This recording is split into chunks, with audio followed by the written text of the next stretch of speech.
No vídeo anterior, nós falamos sobre a escuta, e nós falamos sobre essa dimensão da singularidade, do reconhecimento da singularidade. Finalizamos com uma questão sobre o cuidado. Como muitas vezes, com uma proposta de cuidado, o que é oferecido é uma proposta de controle. Com o nome de cuidado, são dados modelos a partir de referências externas sobre o que deveria ser feito, como que as pessoas deveriam viver, o que é certo, o que é errado, o que é moral, o que é imoral, ou seja, a partir de parâmetros, valores, julgamentos e concepções que não levam em consideração a singularidade de como a vida é vivida no contexto em que se atua. Inclusive, nós partimos de uma questão que foi colocada em uma campanha de direitos humanos do Conselho Federal de Psicologia, que diz assim: em nome da proteção e do cuidado, que formas de exclusão e sofrimento nós temos produzido? E aí a gente pode pensar em um exemplo, um exemplo da atuação da psicanálise em situações sociais críticas e um exemplo de como a gente precisa direcionar a nossa atenção e nossa sensibilidade para que o que a gente chama de cuidado não seja uma forma de exercer controle, uma forma de exercer poder e de anular as subjetividades, Vou dar o exemplo de um projeto que começou em janeiro de 2014, um projeto associado à Secretaria de Direitos Humanos e Cidadania da cidade de São Paulo, em que alguns psicólogos e psicólogas foram chamados para pensar em políticas públicas, Essas políticas públicas, elas tinham como foco uma região no centro da cidade de São Paulo, e uma região que de uns anos para cá, ela ficou conhecida por ser um lugar onde pessoas, grande parte delas em situação de rua, fazem uso de substâncias, Principalmente o crack. Fazem uso de várias substâncias, o álcool é uma substância muito consumida, mas o que mais gera visibilidade da região é ser uma cena de uso de crack, ficou conhecida como a Cracolândia. Como que vocês imaginam que a psicanálise pode atuar em um espaço em que a maior parte das pessoas está em situação de rua, em que o acesso à saúde é muito precarizado, o acesso a direitos é muito precarizado e o próprio espaço onde elas vivem, fica conhecido como Cracolândia, E essa confusão entre cuidado e controle está presente em como para muitas pessoas, cuidar dessas pessoas, cuidar de quem vive lá, seria tirá-las da rua, interromper imediatamente o uso de substância, fazer parar com o uso de substância.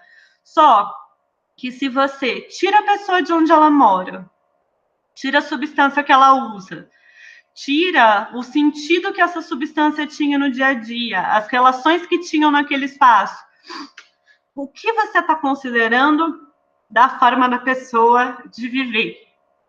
O que você está considerando da dimensão singular daquela pessoa, Na Cracolândia são cerca de 1.500 pessoas em situação de rua, e o programa que eu vou dar de exemplo trabalhou com 496 usuários e usuárias.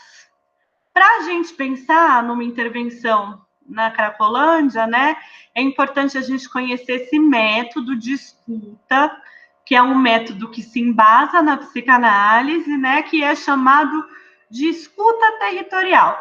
Então, os psicanalistas e as psicanalistas começaram, então, um movimento de escuta territorial. Antes de propor qual seria a política pública visando o cuidado, foi proposto um programa de escuta territorial. Deixa eu arrumar aqui. E o que é a escuta territorial? A escuta territorial é um modo de investigação, porque para eu poder atuar, para eu poder propor uma prática, junto às pessoas com quem eu vou atuar, é preciso que eu conheça. Então, eu preciso construir uma forma de conhecer. Como nós vimos no exemplo da aula passada, né, é comum que as pessoas em situação de rua não recebam bem profissionais, imaginando que profissionais chegam, fazem algumas perguntas, puxam alguma conversa, mas na verdade estão a serviço do poder do aparato repressivo. Estão lá para tirá-las de lá, estão lá para mandá-las para algum lugar onde elas não querem ir, estão lá para inserir em algum programa que elas não querem se inserir. Então, existe uma hostilidade, uma desconfiança de qual é o lugar da pessoa que se aproxima. Então, é preciso construir um modo de investigação em que a gente demonstre para as pessoas com quem a gente vai trabalhar que o que a pessoa tem a dizer importa, que o que nós queremos ouvir é qual é a perspectiva da pessoa sobre o que ela vive, que nós não estamos lá para dizer como ela deve viver. E como a gente demonstra isso? Só com o tempo, só com as experiências de escuta, né, para poder mudar essa visão de tantas pessoas que abordaram, dizendo que a intenção era ajudar, que a intenção era o cuidado, mas a intenção era impor alguma mudança, impor alguma forma de vida que não foi a escolha da pessoa. Então, a escuta territorial, ela busca compreender as várias formas pelas quais as pessoas e grupos habitam espaços sociais. Aqui a gente está pensando o espaço da Cracolândia, mas podem ser os mais diversos espaços. Eu vou querer conhecer esse espaço, mas não como ele está ali no mapa, né? Não como ele é descrito pelas políticas públicas da cidade. Eu quero ouvir por quem vive lá, por quem está lá no dia a dia, por quem passa cada momento do dia ali. Então, a busca da escuta territorial é compreender essas formas de viver, essas formas de habitar, né? Se a gente fosse fazer uma escuta territorial no IMES, por exemplo, a cantina não é a mesma cantina para cada pessoa que lá estuda, a biblioteca não é a mesma biblioteca para cada pessoa que lá estuda.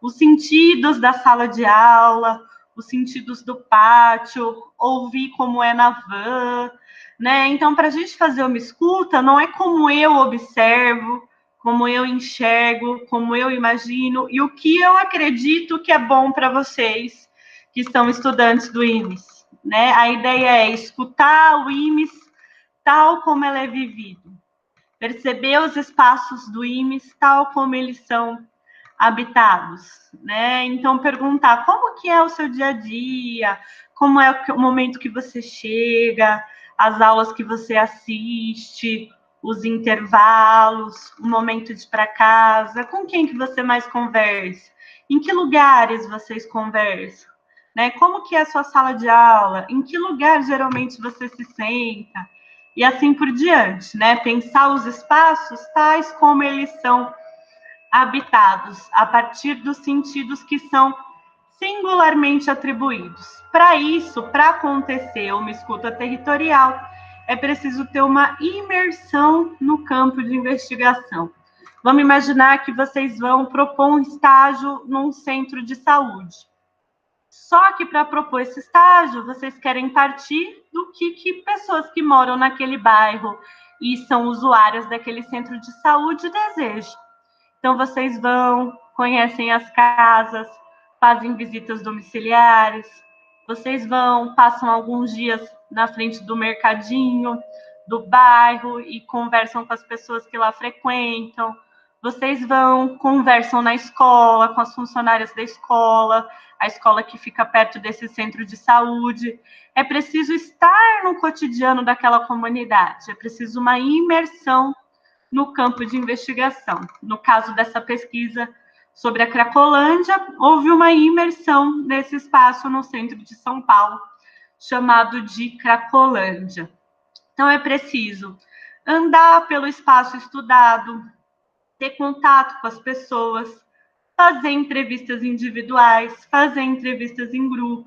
Então, não é um processo rápido. O processo de escuta territorial ele é planejado em alguns meses, né? Porque o mais importante é que a proposta de intervenção, no caso aqui, a proposta de uma política pública, venha da escuta das pessoas que lá vivem e do que essas pessoas que lá vivem identificam como dificuldade e do que as pessoas que lá vivem identificam que essas dificuldades podem ser trabalhadas. É a escuta do desejo de quem habita o espaço em que nós trabalharemos, né? E aí a gente vê esse teor psicanalítico, né? Porque percebemos qual que é a compreensão da psicanálise sobre os sujeitos. Nós somos desejantes, né? O ser humano é ser desejante. Então, como ao conhecer a relação das pessoas com o espaço, a gente conhece uma relação desejante com esse espaço. E como faz muito mais sentido propor transformações a partir dos sentidos que são singulares nesse espaço. A escuta, né? E uma escuta sem roteiro, uma escuta sem respostas prontas, as respostas que eu espero que as pessoas me deem.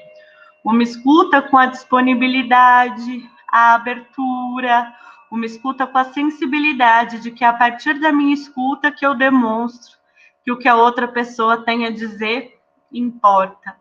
E que eu estou aberta a pensar de uma forma diferente. Afinal de contas, eu não conheço o contexto que eu estou estudando, eu reconheço o meu desconhecimento. E com a escuta territorial, eu vou ouvir como é aquele espaço para as pessoas que lá vivem. Atenção para o cotidiano local e as diferentes manifestações sociais que ali ocorrem. Por isso que é tão importante estar imerso para poder acompanhar. Vamos imaginar que vocês vão começar um projeto com adolescentes em uma escola. Então, passar algumas manhãs nessa escola, assistir algumas aulas, observar os intervalos, conversar com as pessoas enquanto elas comem, participar da educação física, ficar um tempo na sala dos professores, ir até a cozinha, conversar com as pessoas que trabalham na cozinha, ir até a biblioteca, conversar com as pessoas que trabalham na biblioteca, ir até a portaria, ficar um tempo na entrada, na hora da entrada, da saída, conversar com as pessoas que trabalham na portaria, ou seja, estar presente naquele espaço, conhecer aquele cotidiano e conhecer como é vivido. Conhecer o cotidiano é conhecer singularidades. A Lumena Furtado, que é uma psicóloga que eu baseei muito do que eu estou trazendo aqui sobre o projeto que nós vamos trabalhar com exemplo, ela diz assim: você quer ver como é radical a singularidade? Pergunta para uma pessoa o que ela faz quando ela acorda. Aí cada pessoa vai contar de uma forma diferente. Tem gente que acorda com despertador, tem gente que não. Tem gente que quando o despertador toca, fica apertando para acordar depois, para acordar depois, para acordar depois, e não acorda. Tem gente que na hora que o despertador toca, já levanta. Tem gente que assim que acorda, gosta de tomar um banho para despertar. Tem gente que não, que banho de manhã, não. Tem gente que prefere já ir e tomar um café. Tem gente que prefere escovar os dentes. Tem gente que prefere comer um pão. Tem gente que prefere o café puro. Gente, nos 20 primeiros minutos do dia, as pessoas já fazem tudo de uma maneira muito diferente. Tem aquela pessoa que quer sair para correr, tem aquela pessoa que quer ir comer uma fruta, tem aquela pessoa que odeia fruta, tem aquela pessoa que quer assistir o jornal. Então, assim, o que cada pessoa faz nos primeiros minutos da manhã já é bem diferente, né? E a gente quer pensar em políticas públicas em que nós vamos determinar. De manhã, todos vão fazer tal coisa. Depois do almoço, todos vão fazer tal coisa. Então, a gente não considera a singularidade de quem lá habita, né? Uma questão, então, para orientar a escuta territorial. Como vivem, moram e trabalham as pessoas que circulam no espaço estudado? Né? Essa é uma questão para se guardar. Como vivem, moram e trabalham as pessoas que circulam no espaço estudado? Aqui é a Emília Broid, né? Eu tinha citado ela antes, mas é aqui que eu trago um trecho quando ela fala da escuta territorial.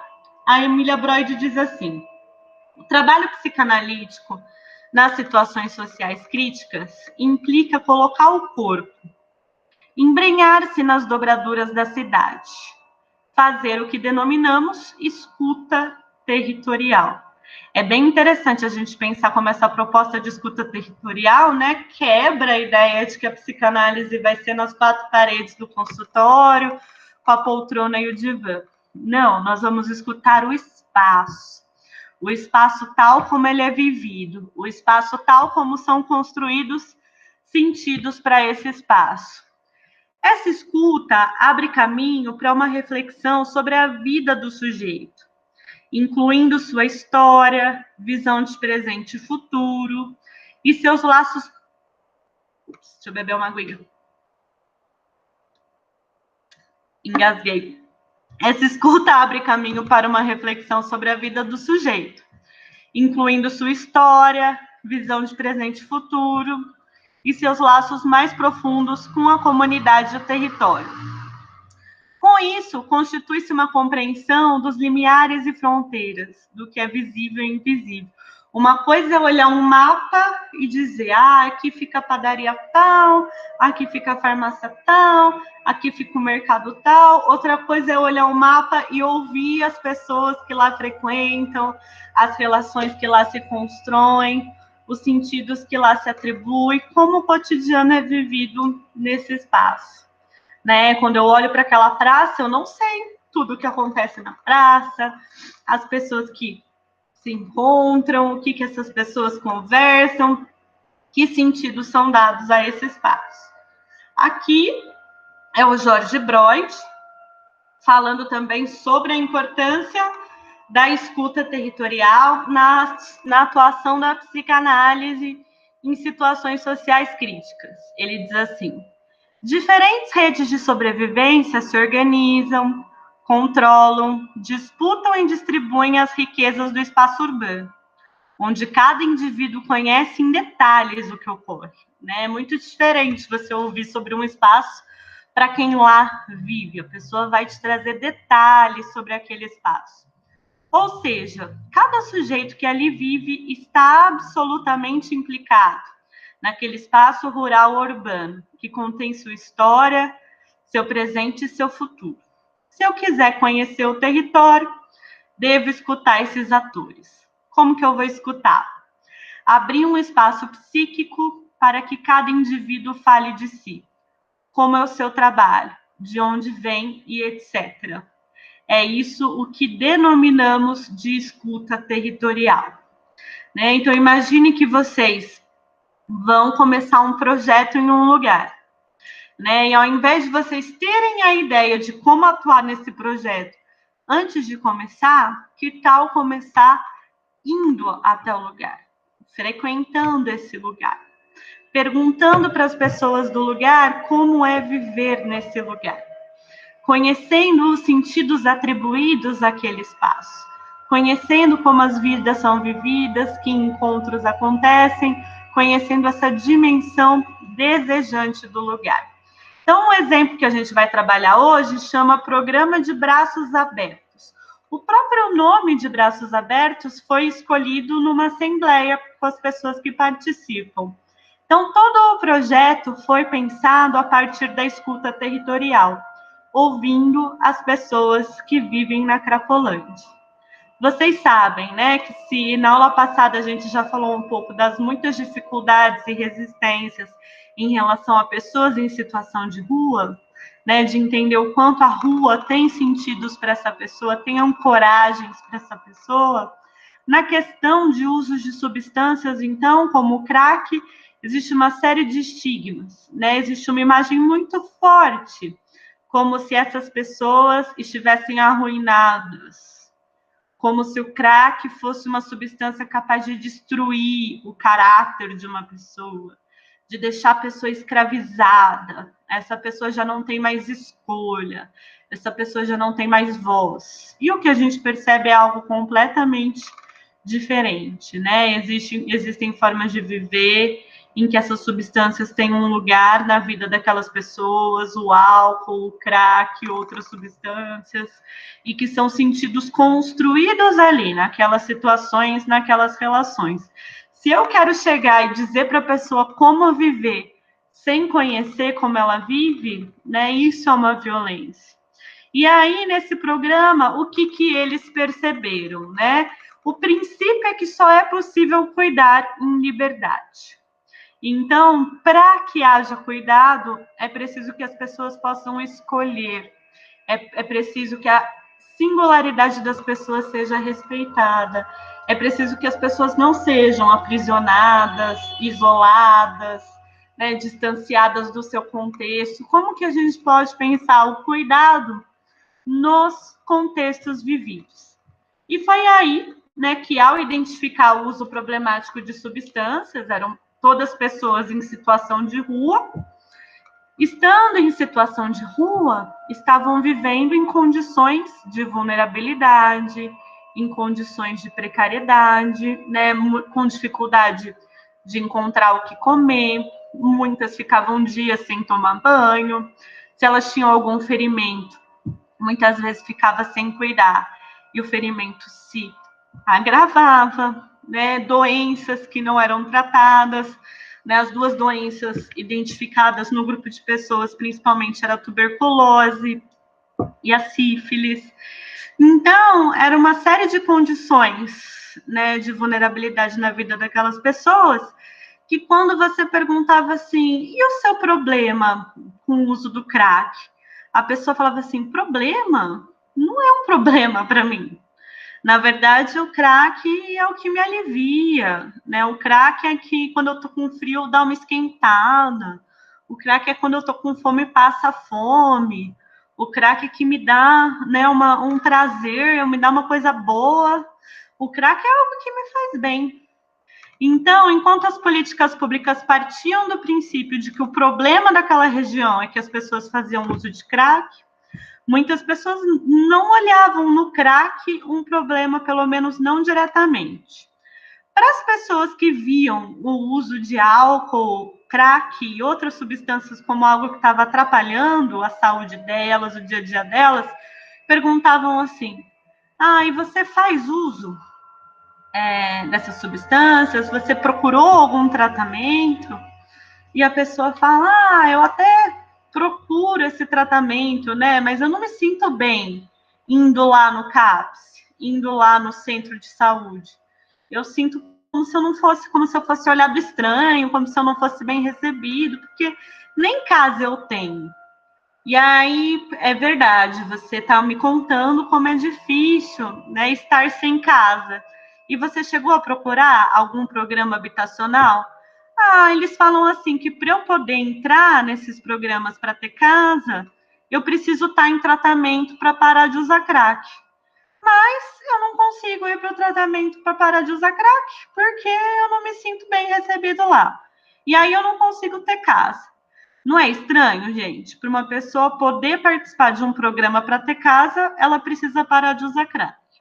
Mas para ela se sentir à vontade para ir para um tratamento para os usos de álcool e outras substâncias, ela se sente mal por chegar no lugar sem ter onde morar.